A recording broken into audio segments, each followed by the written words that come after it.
22 رجب آ رہا ہے، 22 رجب کو لوگ صبح سویرے نماز سے پہلے، سورج طلوع ہونے سے پہلے گھر میں کوئی پوڑیاں، کوئی حلوے، کوئی کھیر، کوئی کچھ بناتے ہیں، کنڈوں کی رسم کرتے ہیں، جبکہ یہ ہندوستان میں ایک طائفہ کجری عورت کی رسم اس نے جاری کی تھی، اس کا آقا اس پہ ناراض ہو گیا تھا، اس کو راضی کرنے کے لیے، وہ رافضی العقیدہ تھا، اس نے یہ رسم جاری کی تھی، وہاں سے یہ رسم شروع ہوئی۔ آج مسلمان پاکستان میں مختلف علاقوں میں یہ کرتے ہیں۔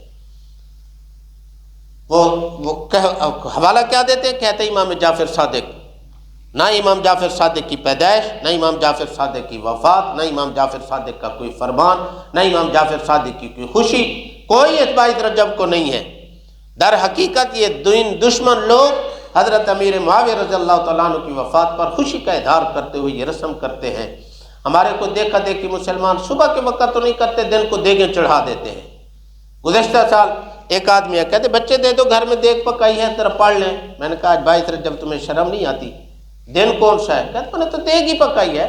میں نے کہا دن ایک دن پہلے کیوں نہیں بنا لی، ایک دن بعد کیوں نہیں بنائی؟ غلط عقیدے والے دین دشمنوں کے ساتھ مشابہت ضرور کرنی ہے، اس لیے آج دن وقت سے پہلے میں عرض کر رہا ہوں 22 رجب کو دن آ رہا ہے، اس لیے خدا را ایسی رسم میں مبتلا نہ ہونا۔ اپنے اڑوس پڑوس میں بھی، اپنے جاننے والوں کو بھی دیکھ لینا، اگر کوئی اس رسم میں مبتلا ہو، منت سماجت کر کے اس کو روک دینا بھی اس رسم میں بد میں مبتلا نہ ہو، اس لیے کہ کہیں صحابہ رسول کی دشمنی کے اندر کل قیامت والے دن ہمارا بیڑا غرق نہ ہو جائے۔ اللہ تعالیٰ مجھے اور آپ کو سمجھ عطا فرمائے۔